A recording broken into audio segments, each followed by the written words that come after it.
हम एनाटमी देख लेते हैं कि फ़ीमेल स्ट्रक्चर, बॉडी स्ट्रक्चर के अंदर जो है वो नॉर्मल ऑर्गन्स जो है वो किस पोजीशन में लाई कर रहे हुए होते हैं। अगर हम एक बॉडी लें और उसको मिड में से कट करें और उसको हम साइड से देखें तो सबसे पहले आगे क्या पड़ा होता है, यूरिनरी ब्लैडर पड़ा होता है, ठीक है। और ये जो है वो यूरिनरी ब्लैडर और ये आ जाएगी यूरिथ्रा, ठीक है। उसके बाद जो है वो यूट्रस पड़ी हुई होती है, ठीक है। ये हमारे पास जो है वो यूट्रस है सारी, ठीक है। और उसके बाद ये सर्विक्स है और ये वेजाइना है।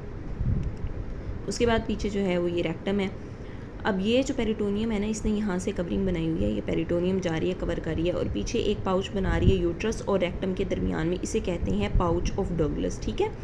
ये पेरिटोनियम से कवर्ड होती है, हमें पता है ये साइट होती है एक्टोपिक प्रेगनेंसीज़ के लिए। उसके अलावा अगर एंडोमेट्रियल टिश्यू जो है वो जाता है आउटसाइड ऑफ द यूट्रस, जाके इम्प्लांट होता है कहीं और, तो उसके लिए एक साइट होती है, पाउच ऑफ डगलस भी एक साइट होती है। उसके बाद हम यहाँ से देख लेते हैं, सबसे पहले जो है वो बाहर होता है लेबिया मेजोरा, ठीक है, ये वाला। फिर उसके बाद होता है लेबिया माइनोरा, फिर उसके बाद आ जाता है वेस्टिब्यूल, फिर उसके बाद जो है वो हाइमिनल जो है वो कारंकल से गुजरते हुए आ जाती है वेजाइना, फिर आ जाता है सर्विक्स, ये सारी सर्विक्स है, ठीक है। जब पीवी करते हैं ना, तो यहाँ से जब फिंगर्स इंसर्ट करके जाते हैं तो एक हार्ड सा स्ट्रक्चर जो है वो फील होता है। अब उस हार्ड से स्ट्रक्चर के अंदर एक ओपनिंग होती है, ठीक है। ये होता है एक्सटर्नल ओस, क्योंकि हम बाहर से आ रहे हैं तो क्या होगा, एक्सटर्नल ओस। फिर एक्सटर्नल ओस, सर्विक्स, फिर आता है इंटरनल ओस, ठीक है। फिर आता है इस्थमस, आगे हम देखते हैं, ठीक है। ये एक्सप्लेन करती हूँ आगे। ये हमारे पास आ जाएगी यूट्रस, ठीक है। अच्छा, हम इस वाली पिक्चर में देख लेते हैं। ये देख, ये है वेजाइना, उसके बाद आ जाएगी ये एक्सटर्नल ओस, ये आ जाएगी सर्विक्स, ये आ जाएगी इंटरनल ओस, ठीक है। उसके बाद ये पार्ट जो लोअर पार्ट ऑफ यूट्रस है, इसको कहते हैं इस्थमस ऑफ यूट्रस, ठीक है। और इसकी करैक्टरिस्टिक क्या होती है, यहाँ पे मायोमेट्रियम बहुत कम होते हैं, कनेक्टिव टिश्यू ज़्यादा होता है, ठीक है।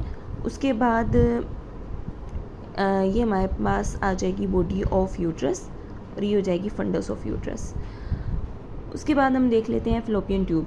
फ्लोपियन ट्यूब के पार्ट्स देख लेते हैं, एक यहाँ से स्टार्ट कर लेते हैं हम, क्योंकि इस तरतीब में जा रहे हैं तो यहीं से स्टार्ट कर लेते हैं। सबसे पहले होता है यूट्राइन पार्ट, ठीक है, जो कि यूट्रस के अंदर जो है वो होता है यूट्रस के अंदर, ठीक है, ये वाला यूट्राइन पार्ट। उसके बाद आ जाता है इस्थमस, उसके बाद आ जाता है एम्पुला, फर्टिलाइजेशन एम्पुलरी पार्ट के अंदर होती है। फिर आ जाता है इनफंडिबुलम, ठीक है, और फिम्ब्रियाई आ जाते हैं। फिम्ब्रियाई क्या करते होते थे, ओवरी से जो है वो एग को इस तरह ये मूव करते हैं, ठीक है। और एग यहाँ से ओवरी से जाता है फिम्ब्रियाई के ज़रिए, फिर यहाँ जाता है इनफंडिबुलम में। फिर यहाँ पे जो है फ्लोपियन ट्यूब के अंदर सीलिया होते हैं जो कि बीट करते हैं, एग की मूवमेंट काज करते हैं, सो ऑन।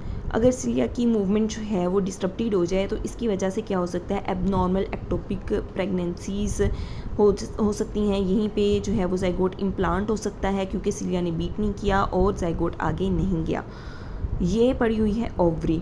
अब ओवरी को सपोर्ट देने के लिए ज़ाहिरी बात है लिगामेंट्स होने चाहिए। इसके ऊपर भी लिगामेंट होगा अटैच, एक इसके नीचे लिगामेंट होगा, ठीक है, एक इसको जो है वो डायरेक्ट यूट्रस के साथ अटैच कर रहा होगा। इधर हम इसके लिगामेंट्स देख लेते हैं। ये हमारे पास जो होता है ना, जो ओवरी को ऊपर और नीचे लिगामेंट अटैच कर रहा होता है, ठीक है, ये, ठीक है, ओवरी को ऊपर और नीचे अटैच कर रहा है, ये होता है हमारे पास ब्रॉड लिगामेंट, ठीक है। ब्रॉड लिगामेंट अब दो पार्ट्स में होता है, एक मीजो सल्फिंग्स होता है और एक हमारे पास जो होता है ना, इसकी जो नीचे वाला पार्ट होगा ना, वो होता है हमारे पास मीजोमेट्रियम, ठीक है। अब ये तो हो गया लिगामेंट, ब्रॉड लिगामेंट, ठीक है, ये वाला पार्ट और ये वाला पार्ट ब्रॉड लिगामेंट। अब ये जो इसको लिगामेंट को डायरेक्ट वो लिगामेंट जो ओवरी को डायरेक्ट यूट्रस के साथ अटैच कर रहा होता है, ठीक है, उसको हम कहते हैं लिगामेंट ऑफ ओवरी, ठीक है। अब ये हमारे पास जो है वो लिगामेंट्स भी कंप्लीट हो गए इसके।